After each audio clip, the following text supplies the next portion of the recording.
ইসলাম মানতে হবে, যতটুকু তোমার পক্ষে যায় ততটুকু মানবা এমনটা নয়, আবার যতটুকু তোমার জন্য সহজ হয় এতটুকু মানবা এমনটাও নয়। তোমার পক্ষে যাক আর বিপক্ষে যাক, তিতা হোক আর মিষ্টি হোক, কোরআনুল কারীমের সবটুকু তোমাকে মেনে চলতে হবে। আংশিক মানবা আর আংশিক মানবা না এমন করলে হবে না। আল্লাহ তাআলা সূরা বাকারার ভিতরে চমৎকার ভাবে বিষয়টা উপস্থাপন করেছেন। আল্লাহ তাআলা বলছেন, ইয়া আইয়ুহাল্লাযীনা আমানু দুখুলু ফিস-সিলমি কাফা ওয়া লা তাত্তাবিউ খুতুওয়াতিশ শাইতান ইন্নাহু লাকুম আদুউম মুবিন। পড়েন আল্লাহু আকবার। কথাটা আমি মোল্লার না আল্লাহর? জোরে বলেন, আমি মোল্লার না আল্লাহর? আল্লাহ তাআলা বলছেন, ইয়া আইয়ুহাল্লাযীনা আমানু, হে যারা ঈমানদার, যারা নিজেদেরকে ঈমানদার বলে পরিচয় দাও, উদখুলু ফিস-সিলমি কাফা, তোমরা প্রবেশ করো পূর্ণাঙ্গভাবে ইসলামের ভিতরে।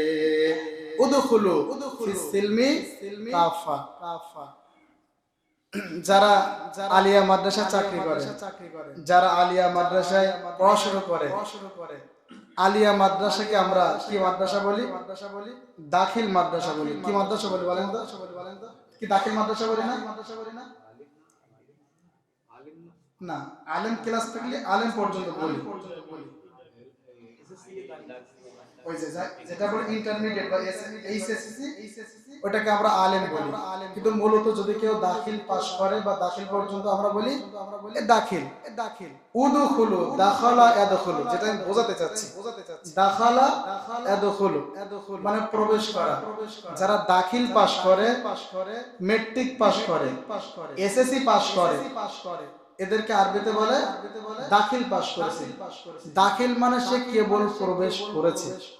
দাখালা ইয়াদখুলু মানে সে প্রবেশ করেছে, মানে জ্ঞানের রাজ্যে সে কেবল প্রবেশ করেছে। আল্লাহ বলেছেন উদখুলু, প্রবেশ করো, ফিস সিলমি, ফি মানে মধ্যে, ফিস সিলমি কাফা, ইসলামের মধ্যে পূর্ণাঙ্গ তোমরা প্রবেশ করো। এই নির্দেশটা কার? আওয়াজ করে বলেন, কার?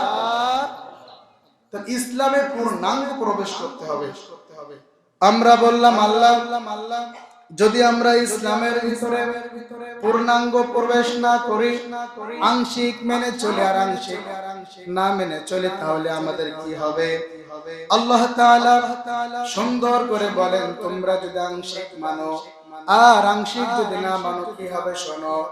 রব্বুল আলামিন বলেন, আফাতুমিনুনা বিবা'দিল কিতাবি ওয়া তাকফুরুনা বিবা'দ ফামা জাযাউ মান ইয়াফআলু যালিকা মিনকুম ইল্লা খিzyun ফিল হায়াতিদ দুনিয়া ওয়া ইয়াওমাল কিয়ামাতি يردون إلى أشد العذاب।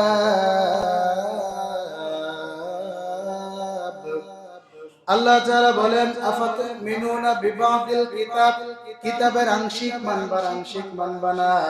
যদি এমনটা করো, আংশিক ইসলাম মেনে থাকো, আংশিক কোরআন মেনে থাকো, তাহলে পার্থিব জীবনে তোমাদের জন্য লাঞ্ছনা, গঞ্জনা আর কিয়ামতের দিন কঠিন আযাব প্রস্তুত করে রেখেছেন যিনি, তার নাম কি? আল্লাহ বলছেন, যদি আংশিক মানো ইসলাম, পূর্ণাঙ্গ না মানো, অল্প মানো, যতটুকু তোমার পক্ষে আসে সেটুকু মানো, তাহলে দুনিয়ায় শাস্তি পাবা, লাঞ্ছিত হবা, অপমানিত হবা, অবদলিত হবা। এজন্য বিভিন্ন সময় আযাব আর গজব আমাদের উপরে চাপিয়ে দেন কে? জোরে বলেন কে? মাঝে মধ্যে সুনামি হয়, মাঝে মধ্যে ঝড় হয়, সাইক্লোন হয়, ভূমিকম্প হয়, এগুলো দেন আমাদের পাপের কারণে আমরা ইসলাম পূর্ণাঙ্গ মানতে পারি না। এজন্য আল্লাহ গজব দিচ্ছেন। তাহলে ইসলাম আপনাকে মানতে হবে, আংশিক নয়, পূর্ণাঙ্গ মানতে হবে।